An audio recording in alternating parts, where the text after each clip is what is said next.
Hey guys, it's Christian, your local realtor, and for today's video, I want to talk to you about the new cooling off measures, what's being called the home buyer rescission period. So this is brand new, and this is meant to help you in a red hot market. Well, the government of BC was about 9 months too late.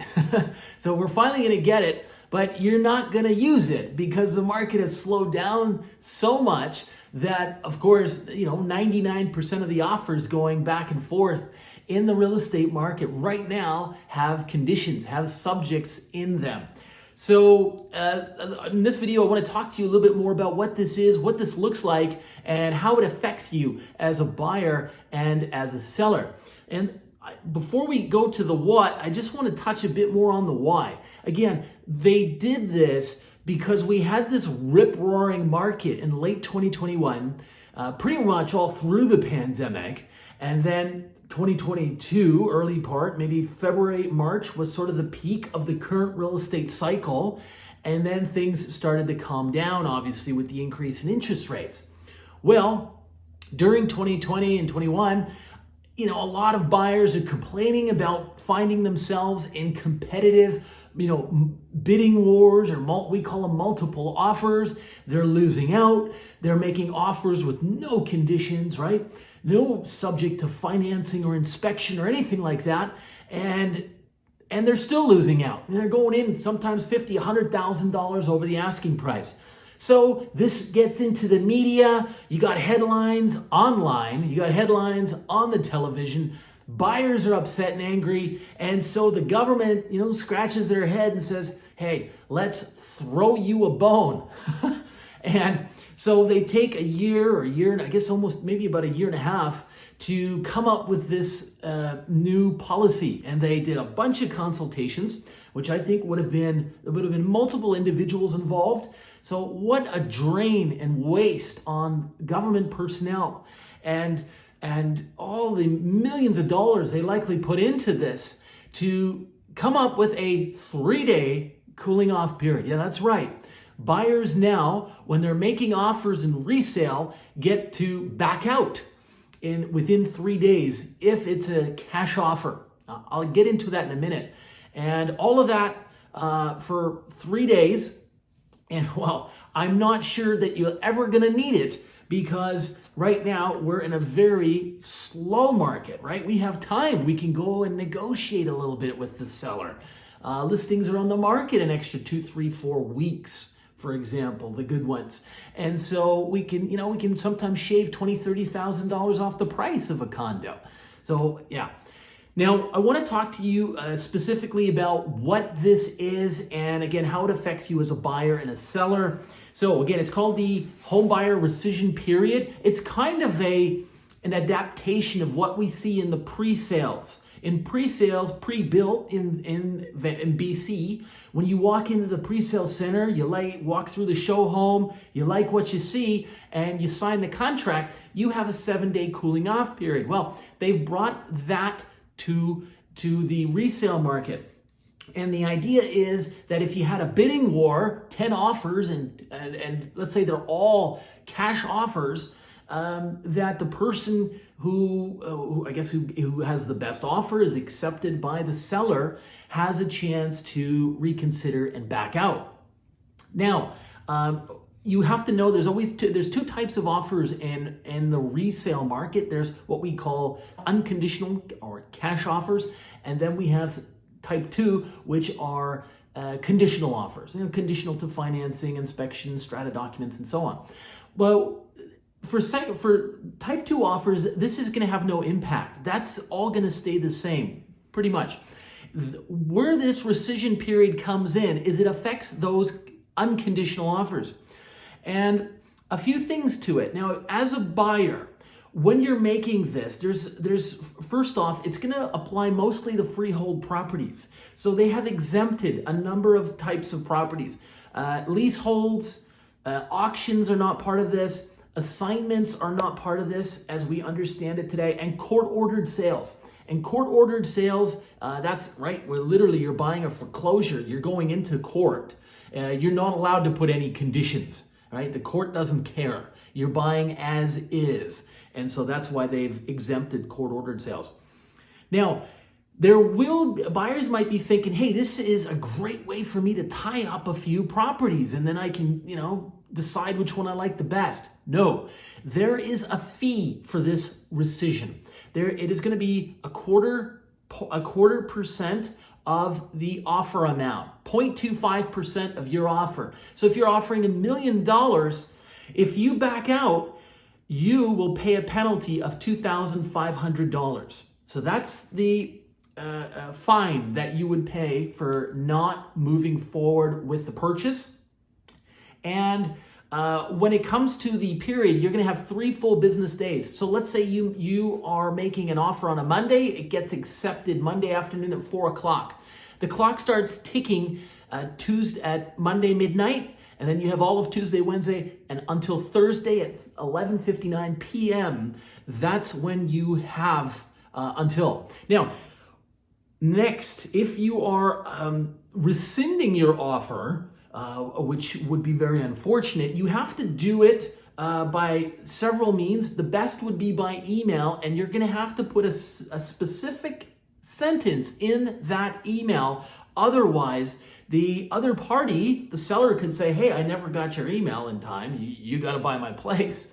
So you have to put something in your email that says, like, please acknowledge that you have received this email, a read receipt. Very, very important that you do this. I can't stress this enough. I come across a lot of newbie realtors in the business, and I think they don't take the time to learn the intricacies of some of these new rules. And I can see lawsuits from this. I can see a lot coming out of this, which is unnecessary, but people are going to make mistakes around this. And what the province really did here when they introduced this new legislation is they took something which was so simple, black and white, and they added a whole bunch of shades of gray to it. So I hope we're trying to peel back these layers of gray so you understand how this would apply to you. Okay, and it will be made in the actual contract of purchase and sale. We call it the CPS. There will be language, specifically a section that tells you, okay, here's how much your fine will be if you back out of your unconditional offer that you're making to the seller. Okay, a few other things. Some buyers may think strategically about this. They may, again, think, hey, I can tie up multiple properties. Again, that would not be a smart move, because if you're doing that, you could be paying a quarter of the offer amount on each one of those that you back out of, which would end up costing you quite a bit. Second, you cannot contract out of the rescission period. A lot of people thinking, oh, well, maybe if the seller and the buyer agree, you know what, it's okay, this won't apply to us. No, it's the law. The rescission always applies. And something else is, can you increase the rescission? Let's say there's going to be buyers who think, hey, I can offer a higher amount of a deposit, and that way make my offer look more competitive if I'm in a competing situation, and so the seller will want to deal with me. You can, but again, the law says that whatever the offer amount, let's say $1 million, that the seller only gets $2,500, a quarter percent of your offer. Okay, they keep that legally. And so it doesn't matter if you are willing to offer them more, okay? Because they won't get it. Now, for sellers, what are some things that you have to think about in this situation? One, we need to make sure we qualify the buyer and the buyer's agent. We have to be sure that these guys know what they're doing, that they understand these new rules, because this can get messy fairly quick, and they agree to them as well. Now, and the reason I stress this is you would be surprised what I come across in the real estate industry. I mean, I've literally done deals where as the listing agent have received the buyer's offer, and the buyer's agent has called me and said, and has put a term in the contract that says the seller agrees to renegotiate the lease and make the tenant pay a lot more money when my buyer takes over. And I had to explain to the buyer's agent, no, that's not the way it works. You can't take a third party and put them in the contract. And I can't guarantee that we have no right to go to the tenant and renegotiate or force them out. It doesn't work that way. And this buyer's agent had actually confirmed with his team leader of all people that, yeah, sure, this is fine, just put it in. So there's a lot of people that treat real estate, unfortunately, even some realtors, as the wild, wild west, and it just doesn't work that way. You have to know the rules, you have to know the law, okay? And so that's the first thing, qualifying buyers and buyer's agents. Second thing is, I would definitely make sure that if you're getting a subject-free offer, my sellers, we have to have a copy of the bank draft. And the reason is very simply this. Once we have a copy of the bank draft from the buyer's agent into the buyer's brokerage, if that buyer doesn't go forward, the brokerage has to deduct that 0.25% automatically and put it in my client, the seller's bank account.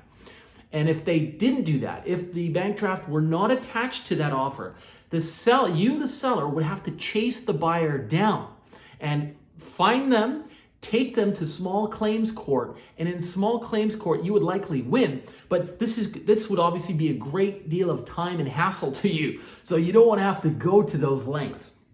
So you got to have the bank draft be attached to the offer.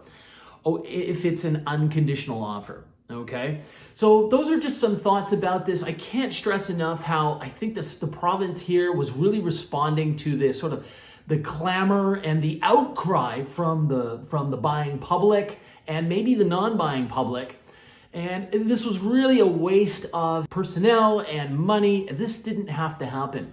You know, in a hot market, yes, this would help buyers occasionally. However, 80-90% of the time, we're not going to have this type of market. We certainly don't now, and they were far too late. So really, really a shame that the government has come to bat well after the game has ended.